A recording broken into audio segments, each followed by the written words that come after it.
ለምሳሌ ኢፍትሃዊ ነው ከሚባልበት ምክንያት ቀደም ሲል አንስቼው ነበር የቤኒሻንጉልና የሐረር ክልል ህገ መንግስት አሁን አማራ ለሚባል ነዋሪ እውቅና አይሰጥም አይደል በምክር ቤት አይወከሉም ዝም ብሎ መኖር እንጂ የክልሉ ነው የምትለው የክልል ህገ መንግስታት ደግሞ ምንጫቸው የክልሉ ነው የምትለው እኔም እያወራሁ ያለው ስለ ምንድነው ስለ ፌደራል የፌደራል ህገ መንግስት ምንጩ ኮሱ ነው የፌደራል ህገ መንግስት አይደለ ክልሎቹ ራሳቸውን አጥረው እንዲቀመጡ ያደረጋቸው ፌደራሉ ላይ ግን እንደዚህ ያለ አቀማመጥ የለው ስለዚህ ቤኒሻንጉልና ሐረር ላይ ያለ ህገ መንግስት እንደዚህ ያለ አቀማመጥ አለው ያልከኝ ነው እና ከዚህ የተወረሰ ነው የሚለው አልተወረሰም ባጭሩ የክልል ህገ መንግስት ከሌሎች ክልሎች የተለየበት ክልል ካለ ክልሉ ነው ማስተካከልና ማየት ያለበት ክልሉ ነው የክልል ህገ መንግስቱ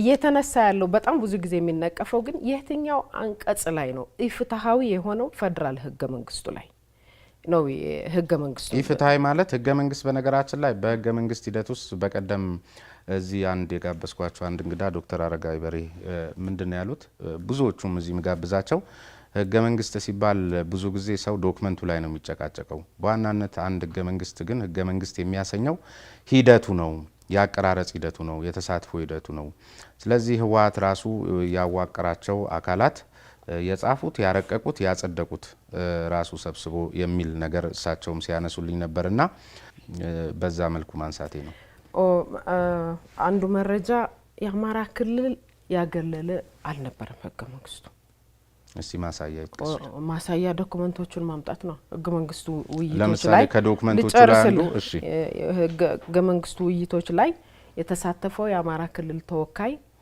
ያልነበረው ነው ወይ ህገ መንግስቱ እኮሱን ነው አሁን ቃለ ጉባኤውን ሳየው በተለይ አዲስ አበባ አካባቢ አዲስ አበባን ይወክላሉ የተባሉ አካላት ዝም ብሎ የሆነ ቆርቆሮ የተቀደደባችሁ ነው አሳድሱ ተብሎ ለሌላ ምክንያት ሰብስበው ህገ መንግስቱን ተወያይተውበታል ተብሎ የታለፈው ማን ነው ሻለቃ ማን ነበርኩ ነበር እሳቸው ናቸው ይሄንንም የመሰከሩት ኦኬ እሳቸው በጣም ይከራከሩ ነበር ህገ መንግስቱ ላይ የአዲስ አበባ ተወካይ ናቸው የአማራን ህዝብ እንደ ህዝብ አግልሎ የጸደቀ ህገ መንግስት ግን አይደለም የአማራ ህዝብም ተወካይ ነበረው አሁን ምን ከራከረው እና ማን ተወክለው ነበር ከሆነ ዶክመንቱንና መረጃዎችን ይዞ አንድ ባንድ ማጣራት ነው በጣም ቀላል ነው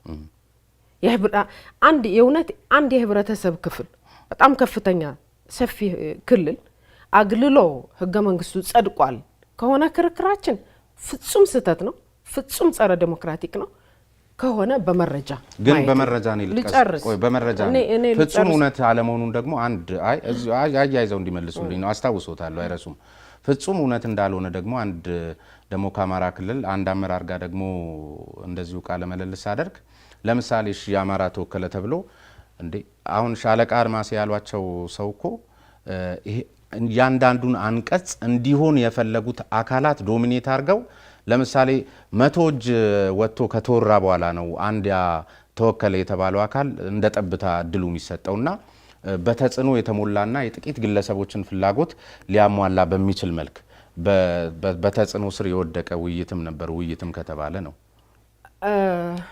እንግዲህ ያ እንደዛ ብሎ መረጃ የሚሰጥ ሰውዬ እሱን ያቀርበ ነው እኔ ደግሞ እንደ ዜጋ ይሄን ያቀርብኩ ሌላው ደግሞ እንደ ዜጋ ሌላ ሊያቀርብ ነው ስለዚህ ዳኛ ይጠይቃል ማለት ነው ነገሮችን አጣርቶ እንትን ለማድረግ ገሌ እንደዚህ ብሎ ነበር አዜብ ደግሞ እንደዚህ ያለችው ስለዚህ ዶክተር ማን ነው ቅድም የጠቀስካቸውም እንደዚህ ብለው ነበር ህገ መንግስት በተሳትፎ ነው እንጂ በይዘቱ አይመዘንም የሚለው ህገ መንግስት አመንጩ አካል ወይ ጸሐፊዎቹ ህገ መንግስቱን ያረቀቁ አካላት አንድ ወይ ሁለት ወይ 6 ወይ 20 ሊሆን ይችላሉ እነዛ ያረቀቁት ታፍኖ እስካላለፈ ድረስ ህብረተሰቡ እስከተወያየበት ድረስ ተወያይቶ በጊዜው የነበረ ህብረተሰቡ ያጸደቀው ከሆነ ዲሞክራቲክ ሂደቱን ተከትሏል በዚህ ሂደት አዲስ ስለሆነ ያጎዳደሉ ነገሮች ካሉት ደግሞ ጸድቶ መውጣት መቻል አለበት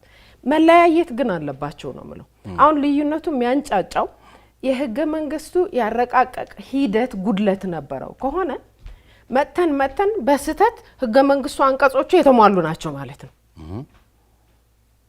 ምን ጨቃጨቅበት ስንመጣ እውነት ነው ብለን እንወሰድና ስንመጣ ስናረቀው ሂደቱ ጉድለት ነበረው። መጥቶ ተጽፎ እንደ ሰነድ ተሰንዶ የወጣው ህገ መንግስት ግን የተሟላ ነው ማለት ነው። በስተት ተሟልቶ ወጥቷል ማለት ነው። እሱ ላይ ነው የማይገባኝ ክርክራችን። ሁሌ የምንነሳው ህገ መንግስቱ እዚህ ቦታ ላይ እንደዚህ ያለ መስተካከል አለበት፣ መታረም አለበት። ሲወገዝ ሰማዋለሁ። የሚወገዘው የሚኮነነው የትኛው ላይ ነው ስትለው ግን ብዙ ጊዜ ሰው አይመልስልህ። እሱ መመለስ መቻል አለበት። አሁን እንዳልከው ደግሞ እየተባለ ያለ ሂደቱ ላይ አሳታፊ አልነበረም ከሆነ ደግሞ እሱም ለይተን ነው ማምጣት ያለብን። አሳታፊ አልነበረም፣ ነገር ግን ይህ ስንት ነውሮች አሉት መልሰን እንሳተፍለት ማለትም ሊቻል ይችላል። አሁን ላለው ትውልድ እኔ ባጭሩ ህገ መንግስቱ ግን ብዙ ጊዜ ሲነሳ መሰማው አንቀጽ 39 ነው። ከአንቀጽ 39 ውጭ ብዙ ርግማን አልሰማም። ይሄኛውም ማለት ነው መሰማው አንቀጽ 39 ላይ ቢጻፍም ባይጻፍም እንኳንና እንደ ኢትዮጵያ ያለ አገር በኢኮኖሚ የበለጸጉ ያስተሳሰብ አንድነት አላቸው ተብሎ የሚታመንላቸው የዛሬ 6-7 ነው 8 ዓመት በፊት ስኮትላንድ ጠይቀዋል። ስለዚህ ቢጻፍም ባይጻፍም እነዚህ በጣም በኢኮኖሚ በጣም የተሳሰሩ በጣም በሐሳብም በጋራ የበለጸገ እንትን ያላቸው የመገንጠል ጥያቄ ያነሳው። ለዚህ ለመገንጠል ጥያቄው ነባሩ ትውልድ አይደለም ያነሳው፣ ወጣቱ ትውልድ ነው ቮት ያደረገው። እና እኛ ህገ መንግስት ላይ መጻፉ ምንድነው ችግሩ? ግን ችግሩ እኮ አሁን እንደውም ከአንቀጽ 39 ወደ ሌላ ዙር አሁን የሰብአዊ መብትና የዲሞክራሲ መብቶች የሚባሉት ያፈጻጸም ችግር ቢኖርባቸውም አንቀጾቹ ላይ ብዙ ተቃውሞ የሌላቸው አካላት ይበዛሉ። አሁን ግንዛቤው የተፈት ግን በዋናነት በተለይ በመግቢያው አካባቢ ያሉት ጥቂት የሚመስሉ ነገር ግን ደግሞ አጠቃላይ ማዕቀፋቸው የአብዮታዊ ዲሞክራሲ ቅጂ የሆነ ለአብዮታዊ ዲሞክራሲ እጅ የሚሰጡ አንቀጾች ናቸው የሰፈሩት። እነዚህ ደግሞ አጠቃላይ ከብሔር ብሔረሰብ ጋር የተያዙት አጀንዳዎች፣ ከቡድን መብት ጋር የተያዙት አጀንዳዎች ሀገሪቷን ቅርቃር ውስጥ የሚከቱ የአብዮታዊ ዲሞክራሲ የአንድ ሳንቲም ሁለተኛው ገጽታ አንቀጾች ናቸው በሚል ብሔር ብሔረሰቦቹ አብዮታዊ ዲሞክራሲ አልፈጠራቸውም። ከአብዮታዊ ዲሞክራሲ ከመምጣቱ በፊት ተፈጥሮ የቆዩ ናቸው። እውቅና መስጠት ስህተት የለውም። ስለዚህ አብዮታዊ ዲሞክራሲ የጠፈጠፋቸው ብሔር ብሔረሰቦች አይደሉም። ቋንቋቸውም፣ አፈጣጠራቸውም፣ ባህላቸውም፣ ይዘታቸውም፣ ታሪካቸውም እዛው ተፈጥረው የቆዩ ናቸው።